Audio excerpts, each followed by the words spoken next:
Vamos lá, pessoal. Hoje nós vamos iniciar o capítulo 9 da nossa apostila. O capítulo 8 deu início ao estudo do continente europeu. E aí nós fizemos um resumo sobre os aspectos físicos do continente europeu, ou seja, seus aspectos naturais, clima, vegetação, relevo, hidrografia. Agora nós vamos começar a falar um pouco sobre a população da Europa, tá? E aí é o seguinte, gente. A população da Europa, ela tem como principal característica, quase todos os países, estar na última fase da transição demográfica. A última fase da transição demográfica é uma fase onde nós temos um número elevado de idosos na população e cada vez as taxas de natalidade da população vêm diminuindo, ok?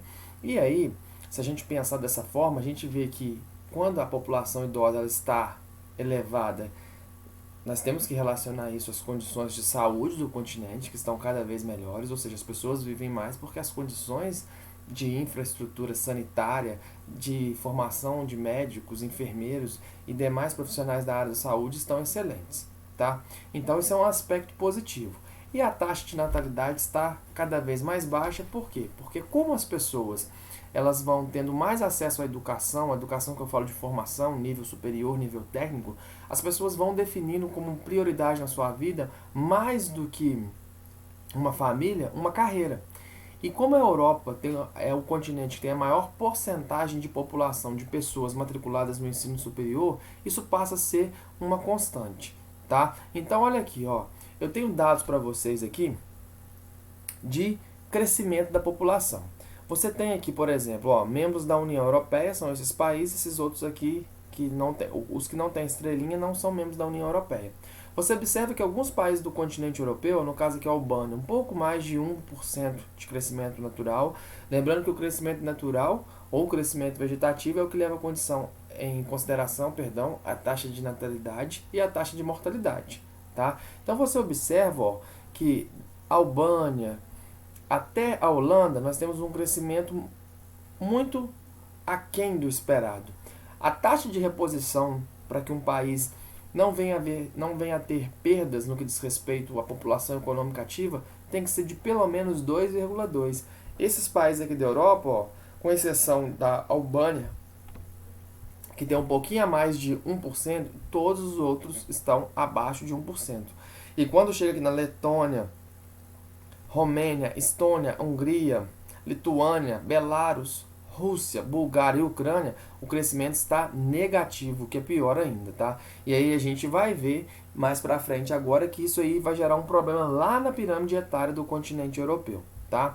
Então a primeira coisa que tem que estar na sua cabeça é a Europa é um continente onde nós temos uma elevada expectativa de vida, então a população idosa é considerável. É só você lembrar da situação da Itália agora com o coronavírus, como nós vimos que a taxa de mortalidade foi elevada justamente por ser uma população onde, após o Japão, que é a primeira população do planeta com maior percentagem de idosos, a Itália vem em segundo. Então nós tivemos uma mortalidade muito alta devido ao coronavírus por conta de nós termos, nós que eu falo, o continente europeu, uma população idosa muito elevada devido à grande expectativa de vida, ok? E aí, ó, grande expectativa de vida, baixa taxa de natalidade. E aí, gente, a Europa, como você pode ver aqui no que está aparecendo na sua tela, ela é a única região importante do mundo em que a população vem decrescendo. Em 2005, nós tínhamos 728 milhões de europeus. As estatísticas apontam que a partir de 2050 nós teremos 650 milhões de europeus. Isso tudo está relacionado ao quê? A uma taxa de natalidade muito baixa, de 1,4. Como eu disse para vocês, para ter uma reposição natural satisfatória, para que não venha faltar pessoas, por exemplo, no mercado de trabalho, e também pessoas que possam contribuir com a previdência social, devido ao grande número de idosos que a Europa possui, nós teríamos que ter pelo menos 2,2 de reposição de taxa de natalidade.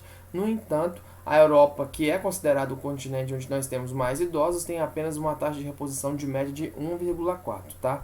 E aí, como a gente vê aqui embaixo, aqui tem a taxa necessária.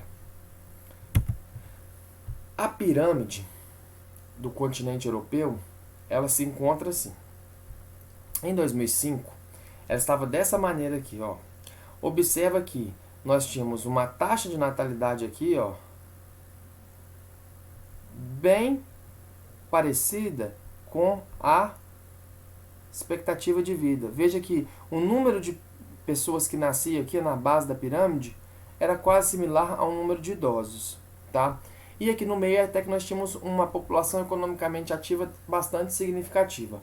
Com o passar dos anos, a Europa vai ter uma pirâmide dessa maneira aqui. Isso aqui é preocupante no seguinte: nós vamos ter muitos idosos, lembrando que os idosos começam aqui, ó, de 60 anos para cima, olha a quantidade de idosos que nós vamos ter. Nós vamos ter uma baixa taxa de natalidade. Observe que o topo da pirâmide aqui, ele está mais alargado que a base. Isso significa que nós teremos mais idosos. Por exemplo, nós vamos ter mais mulheres idosas de 80 anos do que mulheres, por exemplo, dos 15 aos 19. Nós vamos ter mais idosas do que qualquer quantidade de mulher na faixa de trabalho da população economicamente ativa, que vai dos 20 até os 59 anos. Então, assim, isso demonstra que a qualidade de vida do continente europeu é elevada. No entanto, quando nós temos um número de idosos superior à população economicamente ativa, nós vamos ter vários problemas, principalmente relacionados à questão de manter a previdência social. Como que nós vamos pagar esses idosos? Então, observe que a pirâmide, isso aqui é uma expectativa para 2050, mas nós, hoje em 2020, nós podemos falar que a Europa se encontra praticamente dessa forma já, tá? Na última fase da transição demográfica, chamada implosão demográfica, quando os níveis de pessoas acima de 60 anos são muito elevados, tá? E a taxa de natalidade é baixa, e a gente vai ter um problema aqui no mercado de trabalho e também na recomposição do salário dos aposentados, tá? Então, o que nós podemos, quais são as consequências disso tudo?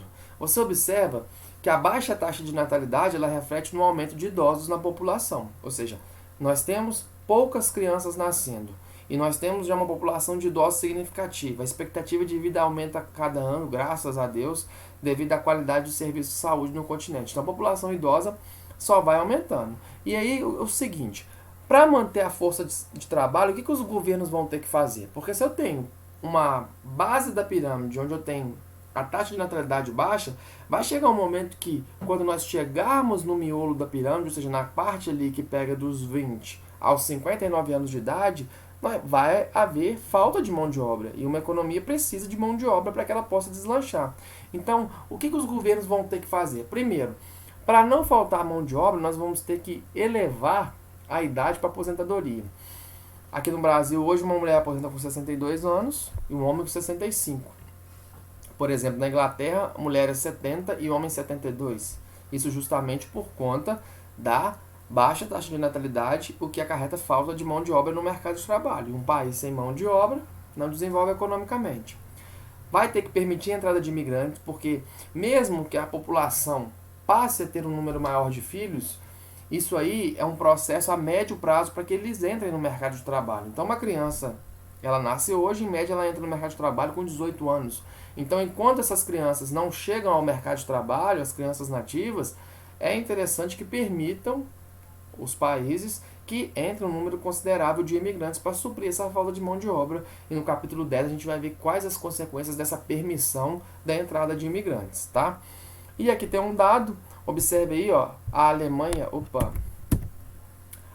teria que permitir hoje, a situação da Alemanha, por ser um país onde tem um número elevado de idosos, permitir pelo menos a entrada de 3,6 milhões de imigrantes anualmente para suprir essa falta de mão de obra, tá? E aí, você observa aqui nesse mapa do continente europeu, os países que mais possuem imigrantes na sua população.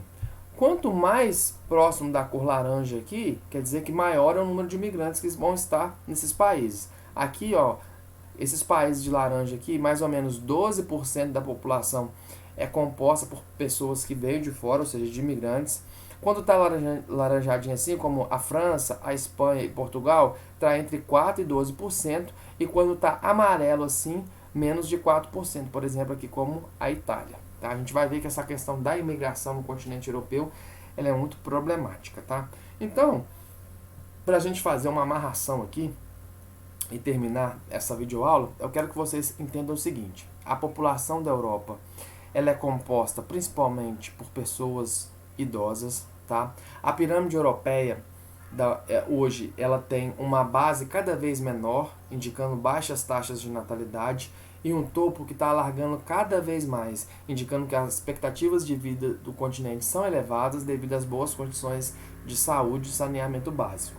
Tá? Além disso, além dessa questão da pirâmide, é importante que vocês percebam que o continente europeu ele é marcado por diversas etnias, tá? Por isso a gente viu lá na videoaula anterior que o continente europeu é chamado do berço das particularidades, tá? Há um predomínio de povos latinos, como aqui os portugueses, os espanhóis, os franceses e os italianos, tá? Também ocorre nessa região europeia povos germânicos. Os povos germânicos, gente, são os alemães, os holandeses e os britânicos, tá? E na questão da religião, a Europa é o continente onde foi o berço do cristianismo. Então predomina o cristianismo na Europa, tá? Lógico, dentro das suas várias vertentes. A gente tem um destaque para o catolicismo aí, porque a gente tem até uma cidade-estado, que é o Vaticano, que tem influência, por exemplo, na ONU. O catolicismo é fortíssimo, mas nós também temos o protestantismo, tá? Que são os evangélicos também, principalmente na Alemanha, onde é muito forte, por conta da questão de Lutero, né, na Reforma Protestante. E nós temos também os ortodoxos, principalmente aqui na Rússia. Obviamente, gente, que nós não temos só cristãos, mas essa religião que destaca no continente europeu. Nós temos também muitos islâmicos no continente europeu, tá? E os islâmicos, eles se destacam principalmente na Turquia, tá? E a gente vai ver quando a gente estudar a União Europeia, o bloco, como que essa questão do islamismo sendo forte na Turquia atrapalha a entrada da Turquia no bloco econômico, tá? E, além da Turquia, nós temos também a França. A França é um país onde nós temos uma grande concentração de islâmicos, principalmente por conta da colonização que a França fez na África. E o que acontece? Muitos africanos migram para a França, principalmente os que foram colonizados por esse país, pela facilidade de se comunicar através da língua francesa, que é a língua oficial nesses países. Em muitos países africanos, o islamismo é forte. Então, a predominância do islamismo na França está relacionada também com a questão da colonização da França nesses países africanos, ok? Então a gente vai ficando por aqui. Então espero que eu possa ter esclarecido para você um pouco sobre a questão da população, das características da população da Europa, tá? E eu te aguardo na próxima aula. Grande abraço.